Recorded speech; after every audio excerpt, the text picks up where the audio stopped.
So today we're starting with talking about the three paths to God. And this is based on ancient wisdom, thousands of years ago, where we go to the sages that discern the truth about spirit, the universe, God, and they pass that wisdom down. Talking about thousands of years before Jesus, even. There's something called the eternal wisdom, Sanatan Dharma, which is what was practiced thousands of years ago, understood about God, understood about the universe. And, you know, in the East, we know of Hinduism, right? Well, that word is really not the original name of their religion. That's people who were in the Indus Valley 5,000 years ago, one of the oldest civilizations on the planet. And that's where the whole Hinduism, the Europeans, the other civilization called them Hindus. But this eternal religion, Sanatan Dharma, are spiritual principles that have always existed. They've always existed. Jesus is one who came and said, these are the principles. And he taught, and he lived them, and demonstrated them, and said, that which I do, you can do and greater. The Buddha did the same thing. Krishna did the same thing. Muhammad did the same thing. Others have done the same thing. It's eternal religion. No matter what the religion or no religion, there is an essential truth that's common to every person. Because all human beings are basically built the same. We all have a body. We all have a spine. We all have a nervous system. And we all experience the eternal religion through our makeup. Has nothing to do with beliefs or external stuff. It's how we're created. And by living according to those principles, we can get in touch with our divine nature, the eternal religion. Religion, a word having to do with reyoking, reuniting, reconnecting with our source. So that's also the word for the word yogi or yoga, right? That just simply means union, uniting with the source. So these three paths that we're going to talk about come from the wisdom of sages who looked at human beings, human temperaments, basic types of people, and said people are inclined toward one of these three paths. However, we are all three of these paths. You can't just go on one path. You need all three. But we tend to be more inclined toward one. And the ultimate, they're like tributaries. Tributaries to one river. That one river is learning to get in touch with the stillness of your being. What is called superconsciousness. We're conscious, we got the subconscious, we have superconscious. Tuning in to the higher power that's inside of you. That's where all the three rivers, paths ultimately merge, is into stillness, you see. And so today we're going to talk about the path of wisdom / discrimination.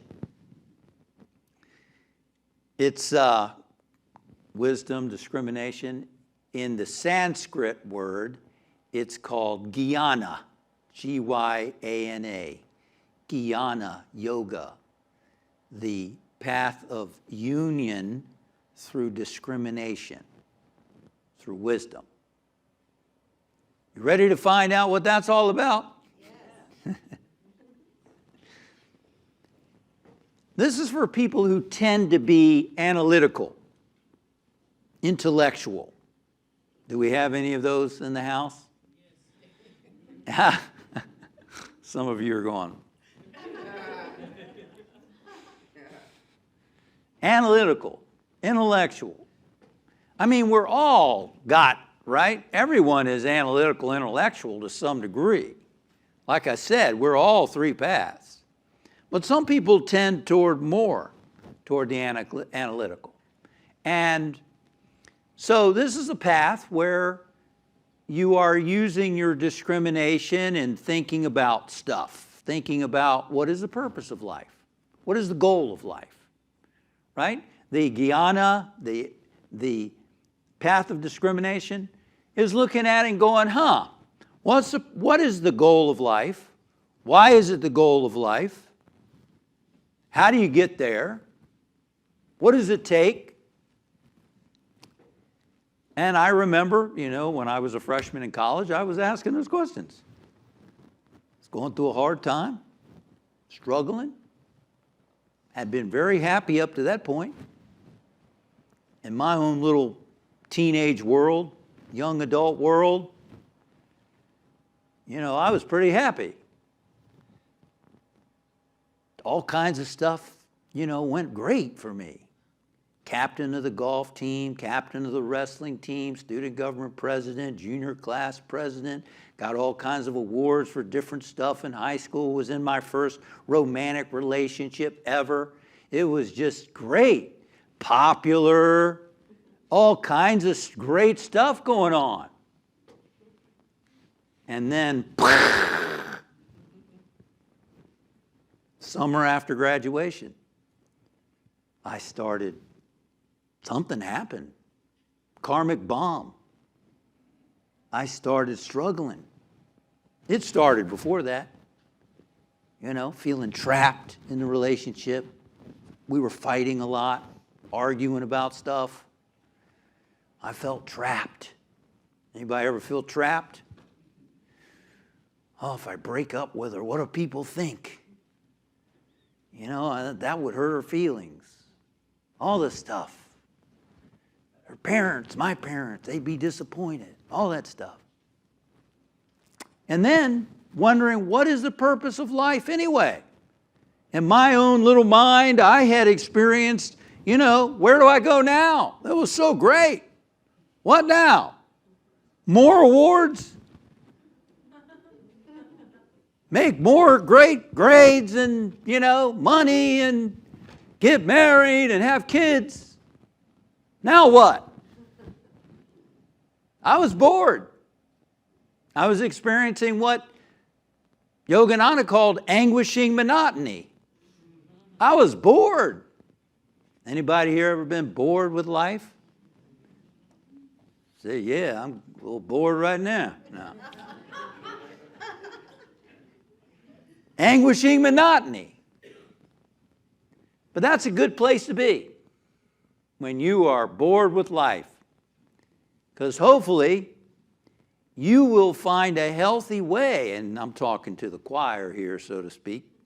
You're already on that path.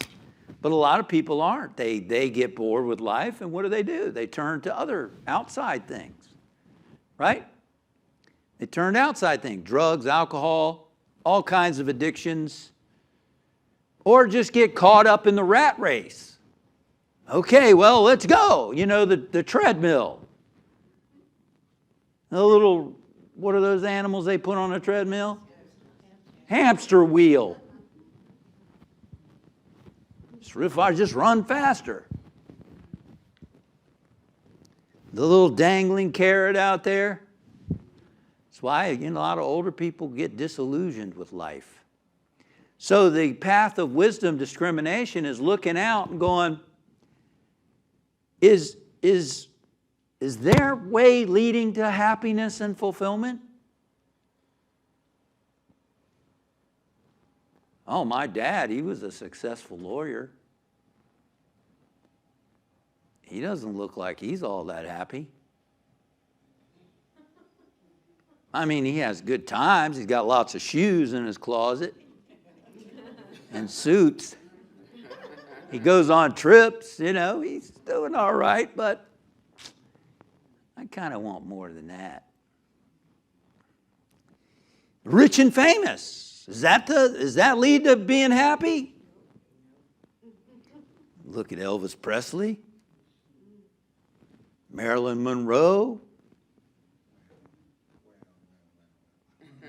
Well, she had a lot of psychological challenges, right? But we all do.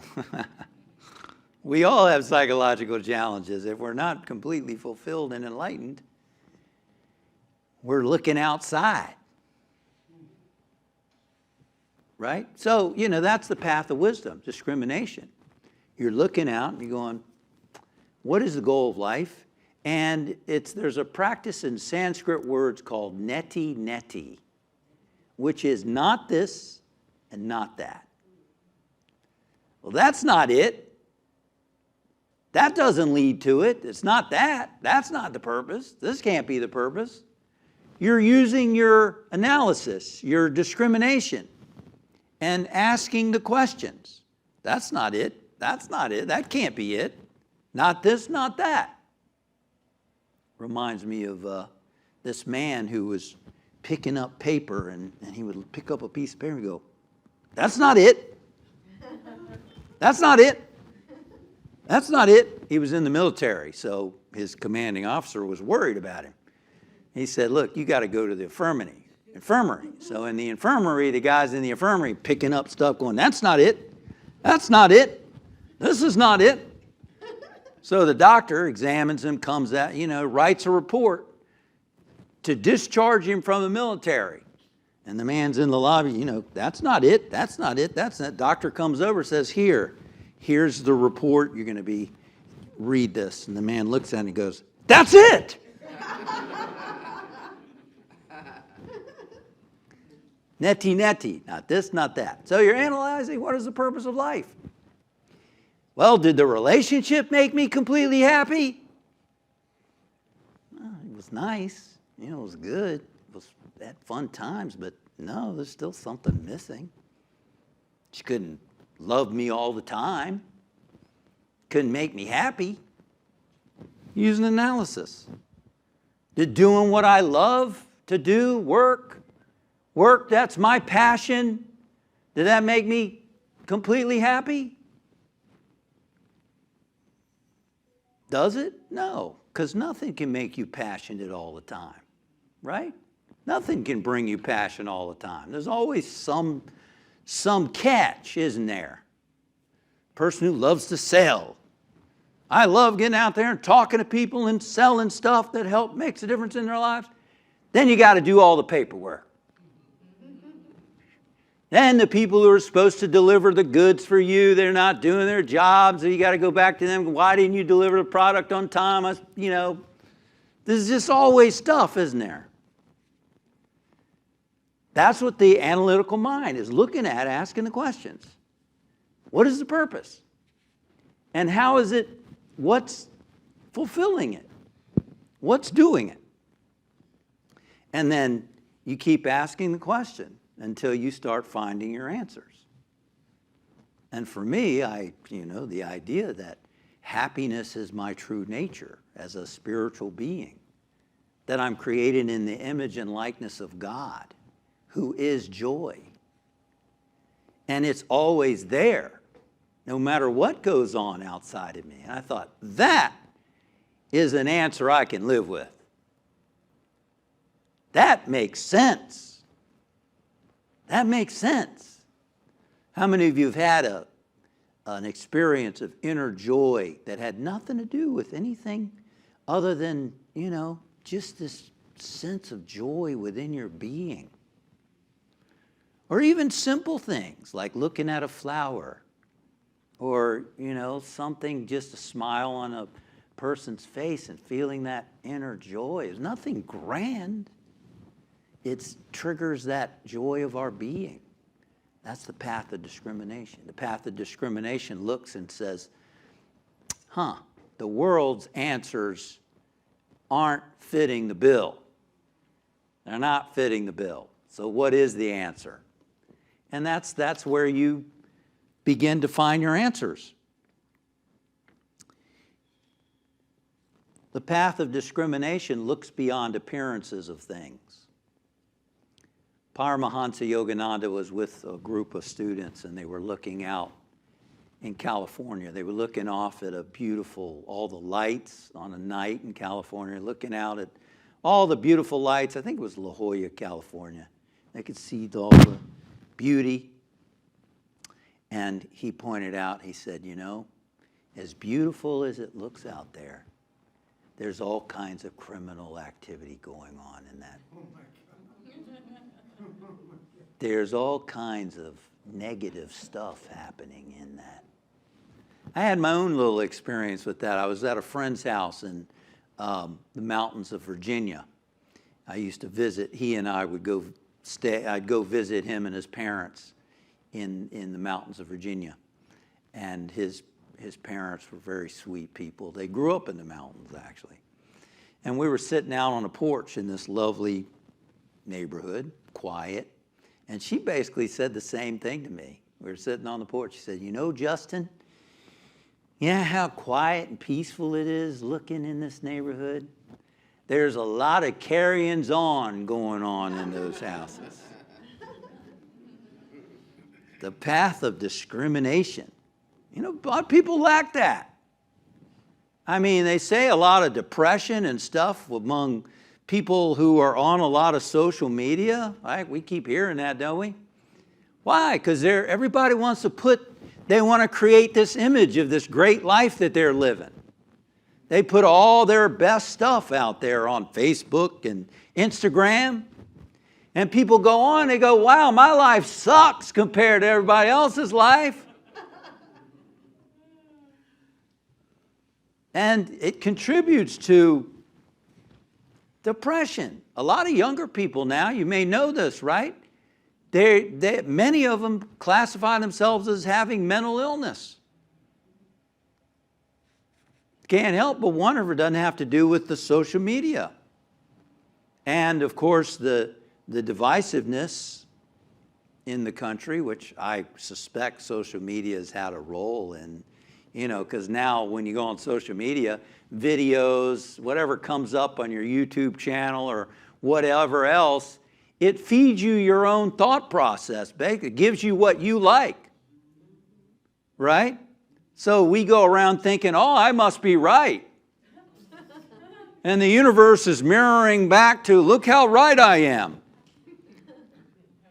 And those other idiots, I don't know what they're about. Right? I mean, that's what I suspect. It's this, I'm not saying it's bad because it does good things for us, but we've got to use discrimination, don't we?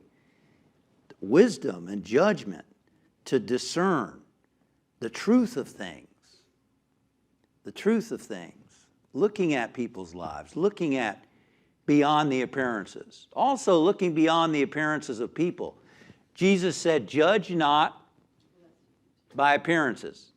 Judge righteous judgment, right? Judge not by appearances, but judge righteous judgment. What does that mean? Well, it can mean several things. One is looking at people who are difficult. Difficult people. You know any difficult people? I think some of them play in these golf tournaments that I play in on the weekend. Always an interesting experience. But looking at difficult people and realizing that there is a person there who longs to be loved. There's a person there who wants joy and happiness. Right? Do you know that? I mean, that's the path of wisdom, isn't it? It's knowing that deep down, everybody ultimately wants that. And they think they're going to get it. Maybe they don't think they can get it, and so they're angry and they're frustrated and they're lashing out. Maybe they have this view that people hate me and I'm hated, and so they're angry and whatever it is, you know, they're not worthy, and so they lash out, they act out, they try to get it in some other way maybe. But it's discernment, the path of wisdom that recognizes that's a person just like me who wants to love and be loved.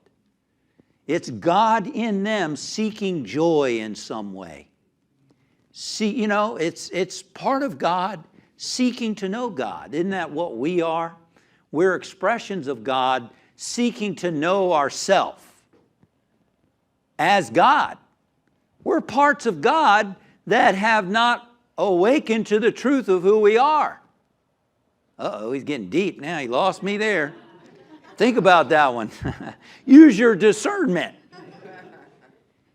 You are God seeking to know yourself as God. And so people who are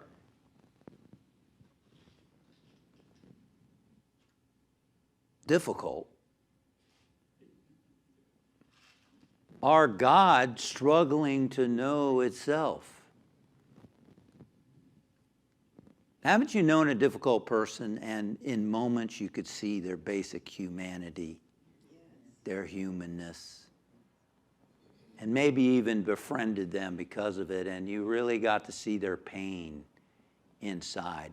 There was a man on a subway with his 3 kids, and the kids were just making all kinds of noise and running around in the subway train, and just, it was a morning train, and the people on the train were getting all, you know, fidgety and bothered by these kids making all this noise. And at one point, somebody went over to the guy and he said, "Is there anything you can do to, like, quiet your kids down? Control your kids?" And the man said, "Oh gosh, I'm sorry. We just came back from the hospital. Their mother just passed away, and I guess they just don't know how to handle it." Do you think that man went through a shift when he heard that? Went through a whole shift. "Oh, I'm sorry. I'm so sorry." That's kind of what we're talking about with wisdom, you know, being able to step back and go, wait a minute. That's somebody who is hurting on some level. That's somebody who's lost and struggling, insecure on some level. And being able to discern that and remember that when we forget. That's the path of wisdom, the path of discrimination. Understanding what the nature of reality is. As appearances, everything looks solid, everything looks separate, right? But discrimination, the path of wisdom, Jnana Yoga, is acknowledging what science tells us. Everything looks solid and looks different, but science tells us it's not. Some of the greatest minds that ever lived, Einstein, tell us it's not.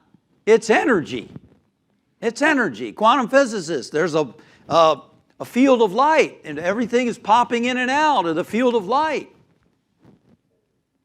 It's all energy ultimately, and the great sages tell us that it's really all consciousness. That God is thinking energy. God is thinking energy which manifests as light and energy and as the world. But the source is consciousness. It's God. The source is there's only one presence and one power in the universe, what Unity's been saying for over 100 years. That's the reality of it. That's what the Jnana Yogi is saying, is discerning, discrimination. Lastly, what I want to say is, if this is you, if you see yourself in this sort of path, good. It needs to be balanced. It needs to be balanced with devotion. It needs to be balanced because it needs to be balanced with action, because analytical analysis can get lost in itself. You can think and think and think and analyze, and never take any action. Never do anything about it. Right? Never have any motivation to do anything about it. Just get lost in thinking. Anybody ever done that? Do you know anybody who has read all the spiritual books? Maybe not all of them, but a lot of them. They've been listening to spiritual stuff for years. Uh-oh, touching a chord there. They watch all kinds of videos on spirituality, taking all kinds of courses on spirituality. Oh, they can tell you all kinds of stuff. But when there's a problem, how are they at dealing with it? Now all of a sudden they're freaking out. Oh, I'm worried, I'm fearful. You believe what they did and they said, and they're angry and all this stuff. Where did all that knowledge go? What good is all that knowledge? You could have been reading a romance novel. You know, you could have been reading the sports pages. Ouch, right? Uh-oh. Uh-oh, uh-oh. It's like that lady who was in the church, and the minister was talking about, stop all that drinking in the church. And the woman said, preach, preach, preach. I want you to stop all that conniving and all that stuff that you're doing. Go ahead, preach, preach, preach. Now let me talk to you about you got to stop smoking. And Grandma went from preach, preach, preach, and now he's meddling. So you may know somebody who has read the books, listened to the lecture, watched the videos, and when the stuff hits the fan, where's all that knowledge? Because, as they say, the longest distance is from the head to the heart, right? As the late Eric Butterworth said, a lot of people are overread and underdone. Underdone. I know what that's like. For years, I just wanted answers. And I just read, I meditated, but I would read stuff, and one book led to another. Oh, well, what are they going to say? Oh, what is he going to say? I wanted all that. That's how my brain works anyway. I want the whole picture. Then but that's a long time in spirituality, where you want the whole picture before you take action. One thing to study websites or something, you know all the picture, now you build one. No, And yeah, I read lots of books, and I was looking, well, what did they say? What did they say? Okay. And you don't really, it helps. But ultimately, what matters? All the books and lectures should inspire us to know our unity with God. All the stuff should inspire us to get into that one river that we said of stillness. It should all inspire us to be kind, to be compassionate, to be understanding. I see it as a minister. Sometimes people come into the church and they listen to the stuff, and then after the church, I'm like, rah, rah, rah, rah, rah, rah. I'm like, what did we just spend an hour doing? We just sang, oh, love, love, it's all love.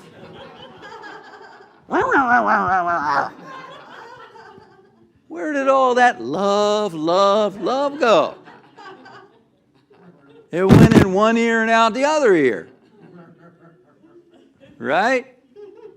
So, the path of wisdom, I don't know what's making that noise.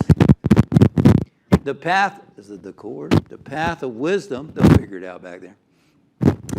The path of wisdom is learning to say, okay, wait a minute. It's not all about analytical. It's about, how do I get it into this? How do I not just live from my intellect? How do I live from my intuitive wisdom? Because ultimately that's what the path of wisdom is about. It's not just about analysis and discrimination. It's about learning to tune into your inner wisdom that's inside of us. Ultimately, learning to listen to that and follow that. That's the real path. We know from the Hebrew Bible, King Solomon, who is considered the wisest man in all the world. He prayed. God said, whatever you ask for, I'll give you. And what did Solomon ask for? Wisdom, understanding. And he was a judge. He was made a judge because he's so wise. 2 ladies came in front of him, and they were arguing over whose child it was. He's my baby. No, he isn't. He's my baby. King Solomon tuned in. Job says it's the spirit within a man that gives him understanding. He tuned in and he knew exactly what to say. How did he know? Experience and inner wisdom. And he said, I got an idea. Let's cut the baby in half and each of you will get half of the baby. And one of them said, oh, no, she can have it. She can have the baby. It's hers. And immediately he knew who the real mother was. Wisdom. That's what he was doing, wisdom. Wisdom. That's ultimately what we want to do. We want to live from this inner wisdom. In the New Testament, John the Baptist preceded Jesus, right? John the Baptist said, there's one coming after me who is far greater. I can't even tie the strings on his sandals. I forgot exactly what it is. You know, he is that great. That metaphysically represents John the Baptist is intellectual understanding. Intellectual understanding is important. You got to know, you got to discern, you got to discriminate, but there's a time where you got to know, right? Jesus represents spiritual awareness. Intellectual understanding precedes spiritual awareness. Spiritual awareness is much greater than just intellectual understanding. In fact, it's far greater. Far greater. A simple person who never reads a book, but has faith, who takes wise action, who discerns what to do in the moment, who understands people because of their intuitive understanding. What would you rather have? Somebody who can quote all the different books?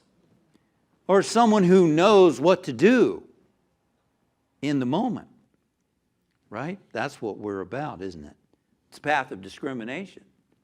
All the books are great, but we want it to help us apply it to our life, right? Apply it to our life. And here's a great suggestion. When you read something or hear something that really resonates or connects with you, take a moment to think about it. Take a moment to let it sink in. Take a moment to think about, how can I apply this in my life? Where am I not applying it? How can I apply this in my life, practically speaking? What can I do to make this a part of my daily life? Instead of reading one book after another, go deep with the one book. So many people, they read something, and I can relate. They read something, they watch something, and they're all into it. And next thing you know, they get some other thing sent to their inbox, and now they're into something else. Are you going to go deep that way? Do you really know what you just read? Are you applying it? Are you living it? See, that's what I'm saying. The path of discrimination, wisdom is really, how do I make this part of my living experience? And not just the endorphins from learning something new. Isn't that what happens? Something new. Oh, endorphins. Some people shop. New pair of shoes, endorphins.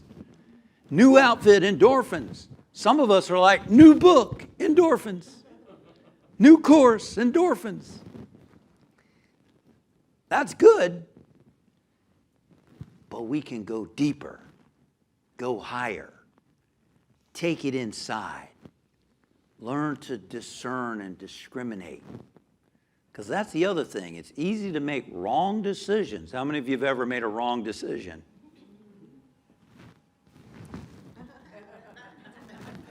Ever made a wrong decision? Where you get all excited. Oh, I think he's the one for me. He is the one. I know it. He's right for me. Why do you know? Well, I just know it. I'm so excited about him. You know, and look at his qualities. He's fun. He makes me laugh. Isn't that what everybody says? Oh, I want somebody who makes me laugh. I just know. And then you act on all that emotion. Right? And how did that work out? How does that work out? Does that person take a moment and go, okay, wait a minute. Those are my emotions, not necessarily my inner wisdom. Let me get still and ask my inner wisdom. Is he or she the right one for me? Is this job the right one for me? Is moving the right move for me? Is this action I'm considering taking the right one for me? Let me get still and ask my inner self, not just what everyone else thinks, because everybody has their own opinion, because everybody else is very different from you and from me. They have very different experiences. What is the right wisdom for me? That is the path of discrimination. That is the path of wisdom and discernment. So if you see yourself in that path, congratulations. It's awesome. But we're all use our intellect in our analysis. But some people are more into their feeling nature. Some people are more into their emotions and live a lot more from that. Now, you need that if your path is the one of wisdom, because otherwise you just get lost in your intellect, never do anything, don't have the passion to do anything. You need emotion, you need passion, and that's what we're going to talk about next week. The second path to God, which is the path of devotion. So let's use our discrimination and our wisdom and grow by applying what we know, even though it can be so difficult to do.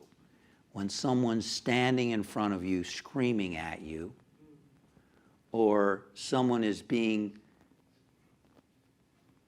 what could be classified as a jerk,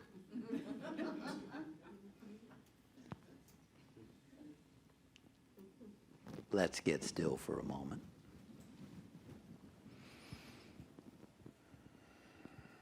And let's take a nice deep breath now.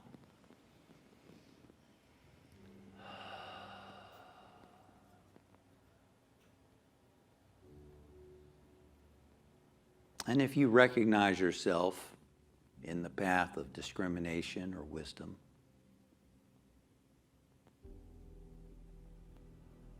realize that everything that you've done up to this point is perfect. It's natural for you to want to analyze, absorb information, learn as much as you can.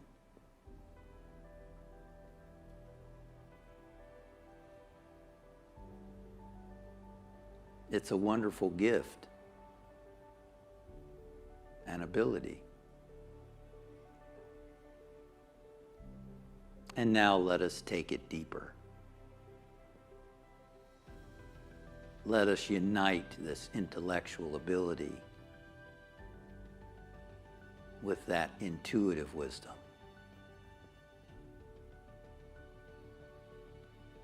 Let's take that brilliant mind that understands ideas and concepts, and let's take more action on those ideas. Let's do more to embody them in our daily living. Let's take more time to understand and apply those ideas. And let us tune in, knowing that at the center of my being, I am wise. I know what to do, and I do it. I am wise. I know what to do, and I do it. Together, I am wise. I know what to do, and I do it. Thank you, Father, Mother, God. And so it is. Amen. Let us thank our musicians today, Karen Drucker coming to us from San Francisco, and Matthew Wilson with Richard Held. Let's all give them a warm thank you for their awesome musical talents. And if you just listened to the message online, welcome. We're glad you're here. There's a link there if you would kindly. We'd love your support. Helps us do what we do and helps us do more of it in a bigger way. Thank you. Next week, we're going to talk about, again, continue with 3 Paths of God.